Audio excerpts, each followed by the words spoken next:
and you're just stressed for what? Because you didn't go to your lectures that you were supposed to go to. Today we're gonna be talking about grades. You go do that, but I don't think that's a smart thing to do. It's coming from someone who does well in school, okay? So you can listen to me. Como se dice, and one thing that's crucial as well.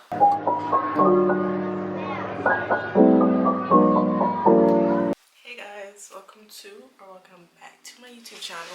And today we're gonna be talking about grades because your girl is a first class upper two, but mainly first class grade student up until my recent exams. I haven't got my results yet, so I don't know. It's coming from someone who does well in school, okay? So you can listen to me. And I just dissected my habits to see what I did and what I really think helps me do good in school, and I just want to share some of those stuff for people who just been going through uni and they're struggling, or first year students who need to tighten up for second year, or A-level students just wanting to know about university. So I'm just gonna get into 5 tips that I think could really help you, and that definitely helped me to stay as a first class grade student. My grades throughout the year are either first class or upper second. I think the lowest grade I've ever gotten was 50 and 51%. It wasn't even worth a lot, but that's the lowest grade I've ever gotten. So yeah, let's get into the video. So you want to know your study style. This is gonna sound probably cliche as hell, but you need to know how you study and how you retain information. Me personally, it depends on the subject. Something like that's very wordy for me, like when I did geography in A-level, that was so much content. We'd had to remember, like, you know, the actual content. We'd have to remember case studies. How I would learn is basically reading it over and over again, like just always reading it over, making notes. But I'd even read over my own notes. I'd read over like the textbook notes because that's just what worked for me. So writing it down was essential, but also just reading it all the time. I know I don't have one specific study style. So as I said, for wordier subjects, I like to, read it often and read it over, and that's how I remember. When I'm reading, I'm like explaining to myself, like, okay, this is like this. I'm reading it like I'm telling myself this information, if that makes sense. I'm not just reading it in my head.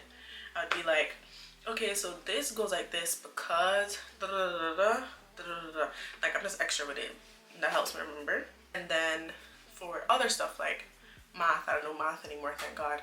But when I did math in my first 2 years, or like, almost all my modules, stuff with calculations, hydraulics,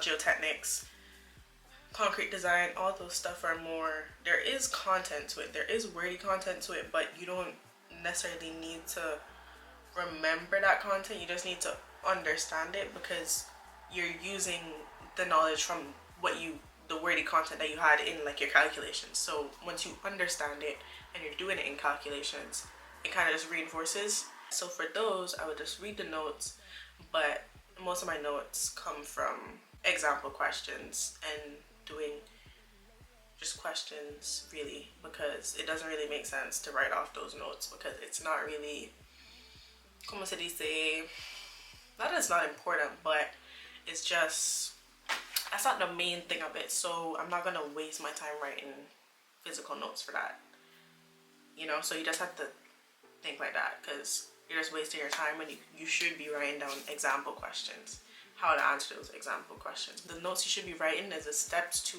answer that question. One thing that helps me, the calculations that we do, there's steps. It's not just random. You're not just pulling stuff out of thin air. It's there's steps to it. For example, finding the surcharge preloading that you need on a site to achieve a certain settlement. There are certain steps that you need to do.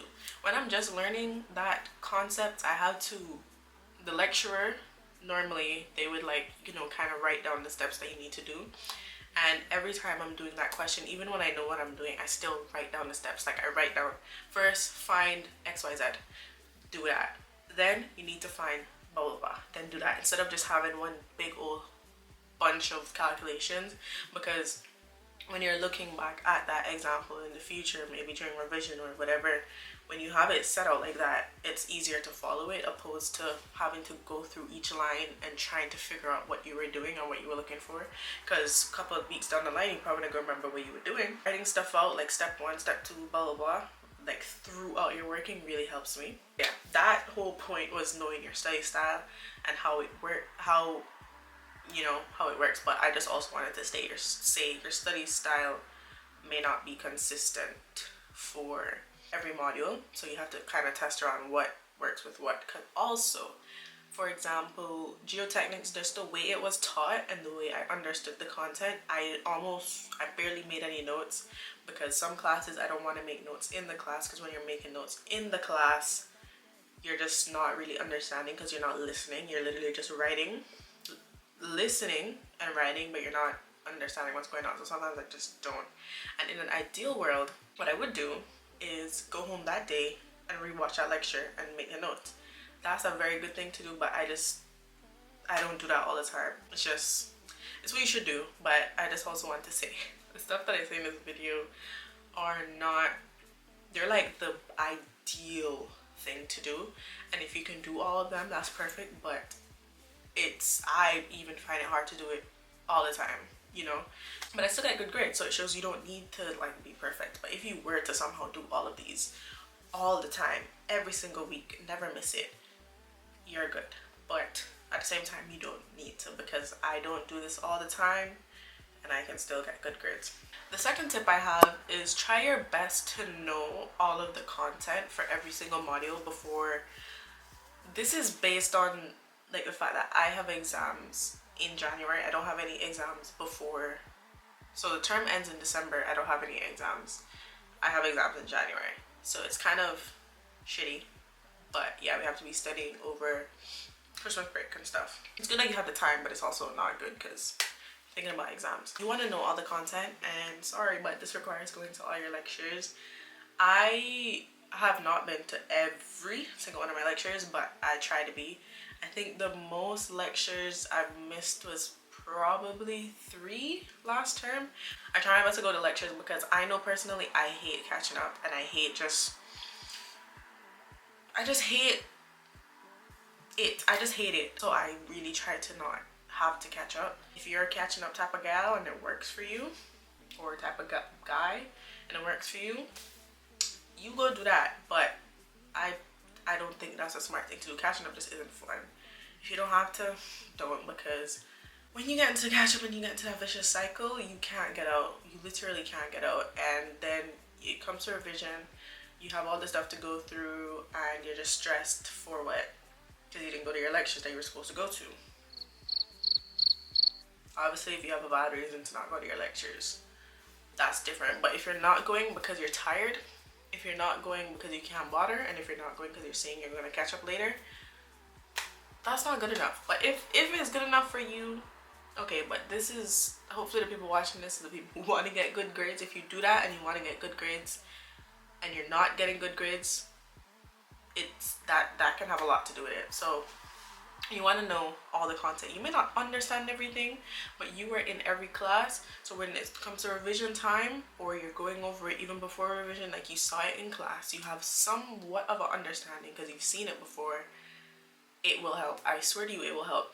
And one thing that's crucial as well, go to your lectures even when you don't understand. Maybe you missed last week for whatever reason, or one lecture last week. This week you don't want to go because you're like, oh, you're not going to understand anyway. I've done that sometimes, but probably that was included in the lectures that I missed, probably 3 times, because sometimes it genuinely don't make sense to go. For example, math last year, one lecture we'd have an actual lecture, and then the next one would be a problem class. If I don't have no questions, and if I did not do the example problems at all, and I have no idea what's going on, personally, I don't like going because I don't like asking for help. I only like asking for help when I have somewhat of an understanding, which is kind of dumb, but I've been getting through life like that. So sometimes I would not go. But there's some people who will always not go because they say that. Don't do that. Because sometimes it can, even though you don't understand, it just helps. As I said, like, just Even if you don't understand, it helps to go. So if your excuse for not going to lectures is because you don't understand, just go, because I can't explain it, but it helps. Sometimes I remember structures in year one, for like a large chunk, probably half of the whole term, I did not go to structures lectures because the lecturer was so bad. Guys, if you're in my year, he was so bad. He was so bad. So I stopped going, and a lot of people stopped going. Barely anyone went to those lectures, because I'd say I do it by myself. That was not happening. So I stopped going from like the 3rd week, and then I went back like the 7th week or something. You would think that, oh shoot, I was not going this whole time, I need to catch up on all this stuff first before I can start going to the new lectures. No, because the stuff that when I eventually started going again, because I realized I was not doing anything outside of the lectures, what we were doing when I went back had nothing to do with anything in the past. So I actually became really good at the stuff we were doing. We're doing like torsion and stuff, and I never necessarily knew the other stuff, but it didn't really relate. So instead of not going and getting no knowledge, I got some knowledge. Just go to your lectures. This whole talk was me just saying go to your lectures. Please, you went to university for a reason, especially if you're doing engineering. Like, come on guys, go to your lectures. Coursework. If your degree, this is point number 3, if your degree has coursework, please try your best. Sometimes during coursework, I feel like this, it's just like, bro, does this even matter? Is this even that important? Try to do so well on your coursework, especially group work. Group work is really, as long as you guys put in the work, it's really easy to get really good grades in group work, because the last 2 years my group work grades I think have been over 80%, and they were also a lot of credits. So when you get a high percentage in something that's a lot of credits, it completely boosts your overall year average. So group work, you want to be getting really good grades in group work. For individual coursework, you really want to make sure that you're submitting it early. I find like when you submit it, do not wait till the day of. I've done that. Don't get me wrong, I have done that a lot. But when I don't do that, I get better grades. Also, I want to say, don't be missing a bunch of lectures to be doing your coursework. Work on your coursework outside of that time. You can't sacrifice stuff for other stuff. Like, you can't sacrifice your lectures all the time for coursework, and you can't. Sometimes you need, for whatever reason you didn't get your coursework done, you may need to skip one lecture. But like, you have coursework due one day, do not go to lectures that day, because you should have my point was submitting it early. You should have submitted it from before that, so you don't have to be missing a lecture that you have to go and catch up on. You see, it's just a cycle, and just don't be caught up in that cycle. In last term, I had such an amazing term. I never did none of that shit, and I did have coursework 50% of my grade. Actually, yeah, I had 2 courseworks for 2 different modules. So yeah, just don't leave it till last minute. When you submit it earlier, I swear to you, you will get better grades, because you submit it earlier, you were working on it harder, so you got to submit it earlier.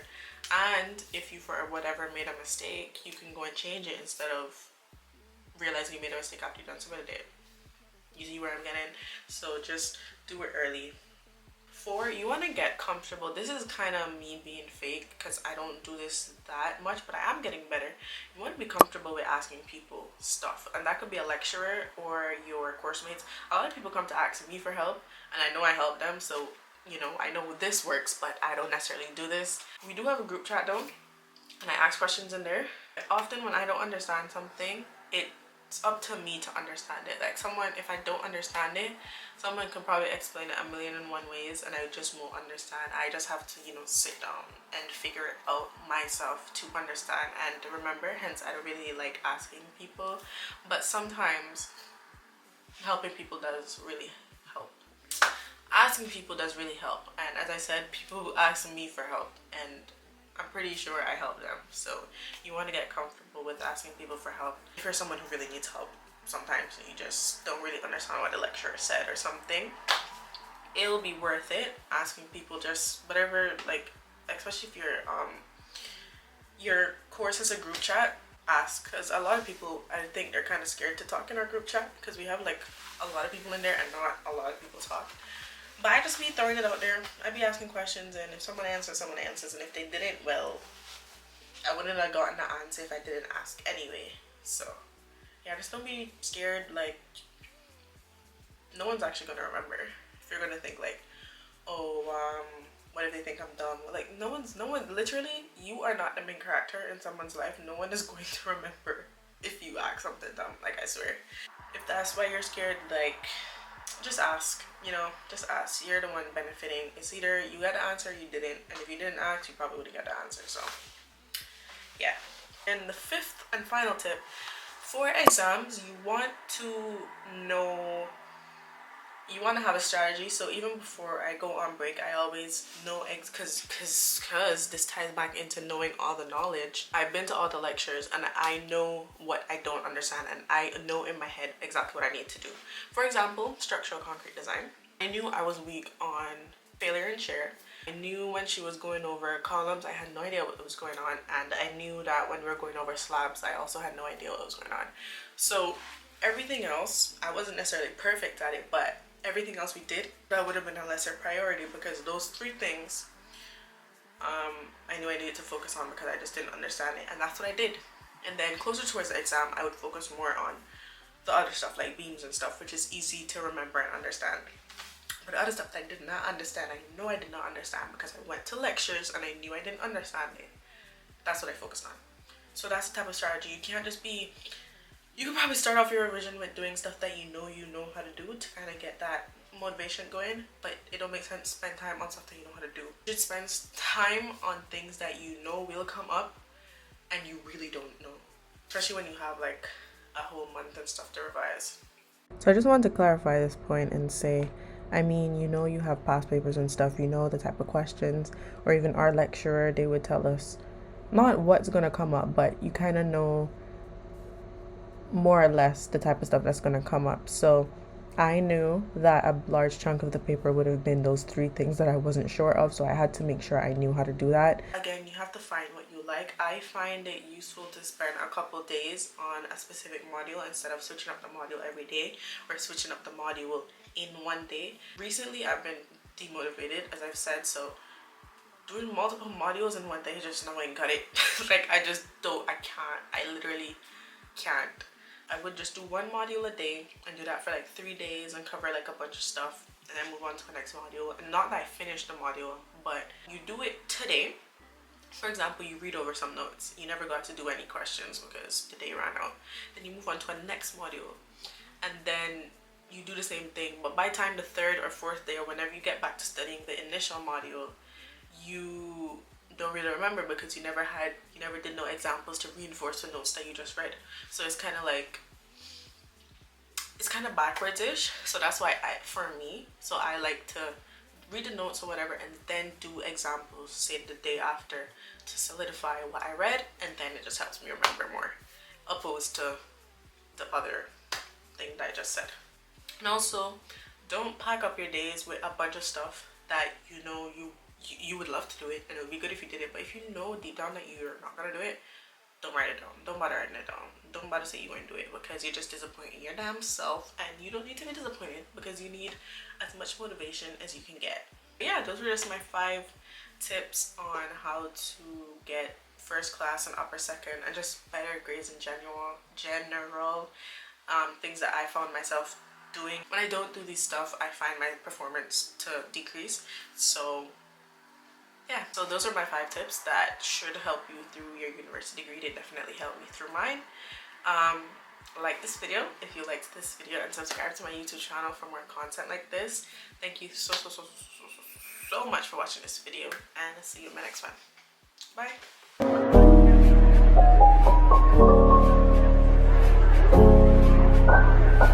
Bye.